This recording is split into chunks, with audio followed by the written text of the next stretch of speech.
Hello, this is the creator of Touched by Grace. Every story on this channel is written and edited manually. Nothing here is automated. Each video is crafted with care. Thank you for being here.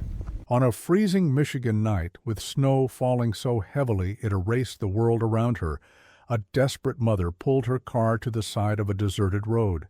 She had been searching for her missing daughter for hours. But in that silence, as she whispered a plea into the cold air, one she wasn't even sure was a prayer, something formed in the snow on her windshield. A faint, unmistakable outline of a woman draped in blue, raising her hand and pointing toward the dark woods. No one knew. That moment would bring her back to faith after 20 years away. Emily Turner had spent most of her adult life avoiding anything that reminded her of faith. She once grew up Catholic, kneeling beside her mother during evening prayers, lighting candles at St. Anne's, listening to priests speak about hope and redemption. But hope had left her young. At 18, she was set to marry her high school sweetheart. Their future was bright, fragile, full of dreams. Then one night, a drunk driver ended everything. Emily's fiancé died instantly. The grief crushed her so fiercely she could not breathe inside a church ever again. She walked out of St. Anne's after the funeral and never returned. And for 20 years she lived with a heart that felt half-closed. Not hateful, just tired. Not angry, just wounded. Life moved on. She married and divorced. She raised her daughter Lily alone. She worked long hours to survive. But she never opened the rosary her mother had left her. She never looked at the photo of Mary she once kept in her wallet, and she never prayed, because prayer reminded her of the day she felt abandoned.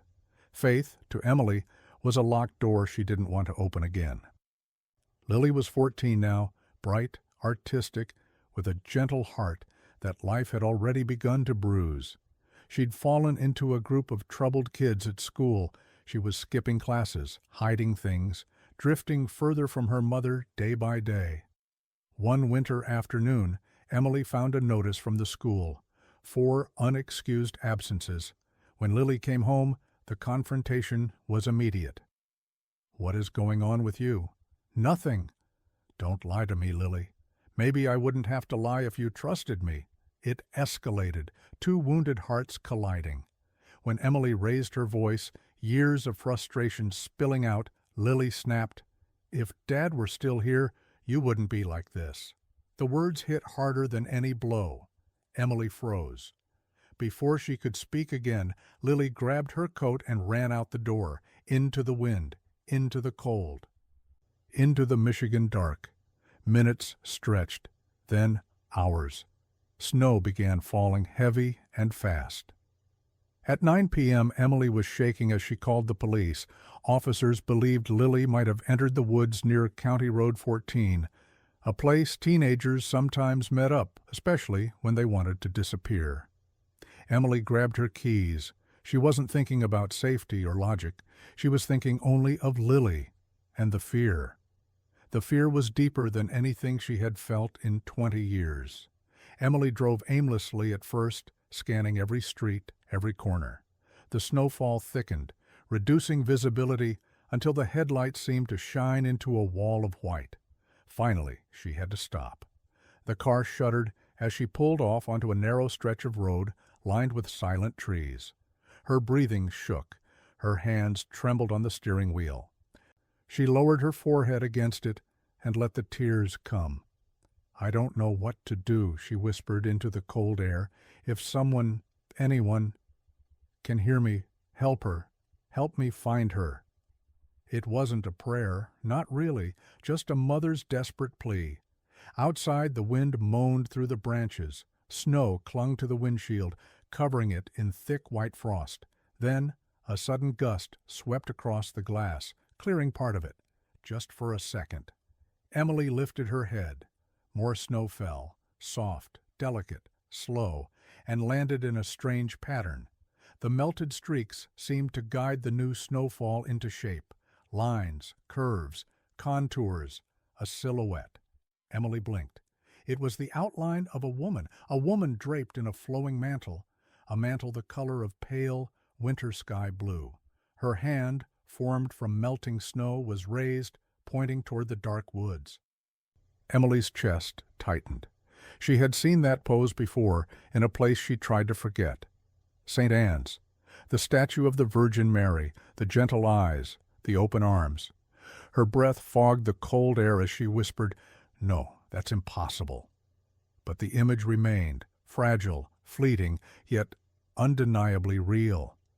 And something inside Emily stirred, a warmth she hadn't felt in 2 decades, a whisper, gentler than memory, softer than thought, seemed to brush against her soul. Go. She opened the door and stepped out into the storm. The woods loomed dark and silent. The snow muffled everything, her footsteps, the wind, her quickened breath. She held her phone flashlight low, trying to keep her hands from shaking. Branches clawed at her coat as she pushed deeper into the trees. No sign of Lily, no sound. Only the crunch of snow beneath her boots. Then the flashlight flickered, battery at 2%. Emily almost turned back. Her body was freezing, her legs numb.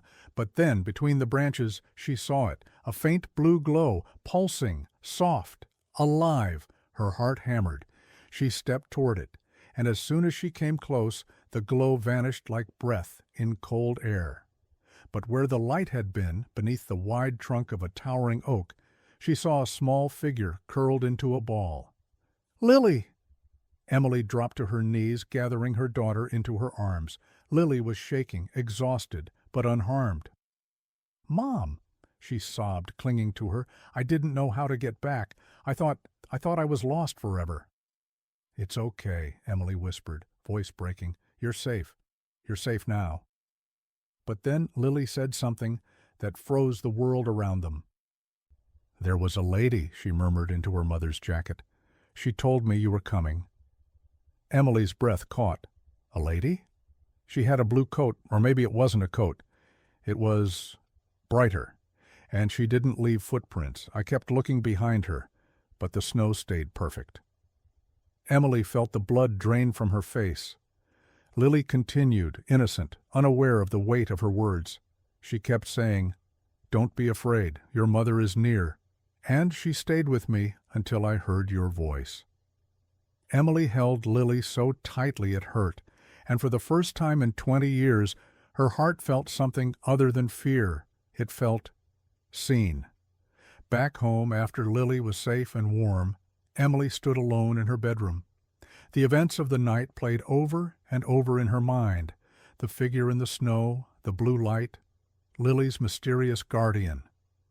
She reached for the top shelf of her closet, hands trembling, and pulled down a tin box she had not opened since she was 18.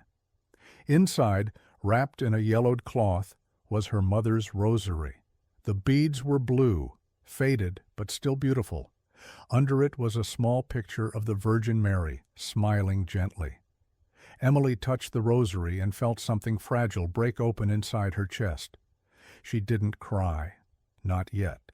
She simply closed the box and whispered, "Thank you." The following Sunday morning was quiet, the world covered in new snow. Lily woke early and surprised her mother with a simple question. "Mom, can we go to your old church today?"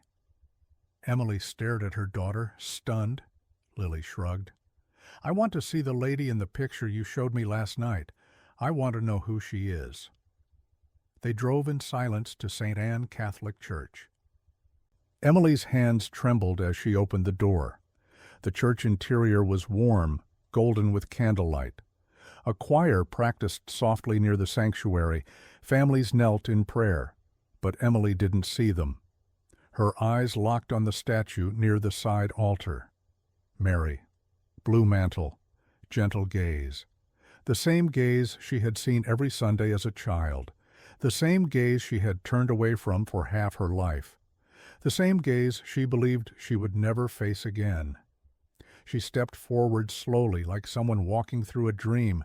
When she reached the statue, her knees gave out, not from weakness, but from something far deeper.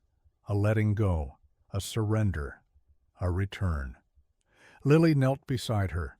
Emily closed her eyes, And in that warm silence the tears finally came. Not tears of grief, but tears of healing. She whispered, "I'm here, Mother. I'm sorry it took me so long. Thank you for bringing my daughter home. Thank you for bringing me home." Something in her heart, something locked and rusted, finally opened, and peace, real peace, filled the space. Narrators sometimes step back from a story to explain its lesson. But what happened to Emily doesn't need teaching. Its meaning rises naturally from the moments themselves, because in the echo of her footsteps in the snow, in the silence of that cold Michigan night, in the soft blue outline on her windshield, in the footprints that never appeared behind the lady who guided her daughter, there was something unmistakable. Mary never left her, even in the 20 years Emily spent angry, closed off, and afraid of hope. Mary remained close, not demanding, not forcing, simply waiting for the moment a mother's heart cracked open just enough to let grace slip through. And when Lily was lost in the woods, Mary didn't appear with thunder or blinding light. She came in a way Emily could bear, quiet enough to recognize, gentle enough not to overwhelm, loving enough to guide, not frighten. Because Mary works with the heart we have, not the heart we wish we had. Some wounds take decades to heal, and heaven is never impatient with those wounds. And maybe that is the deepest meaning of what happened. No one walks so far away that heaven cannot find them. No door stays closed so long that Mary cannot open it with a whisper. No mother cries alone in the night, not ever. Emily didn't return to the church because someone argued her into it. She returned because love went into the woods after her daughter, and then came back for her. Faith didn't return with a miracle. Faith returned with a mother's love answered, and because of that, both Emily and Lily began again. Two hearts healed, not by coincidence, but by grace, touched by grace. If this story moved your heart, please like this video, subscribe to Touched by Grace. Thank you for watching Touched by Grace. Every story here is created with love, faith, and real human work. If you enjoy these stories, please subscribe and stay blessed.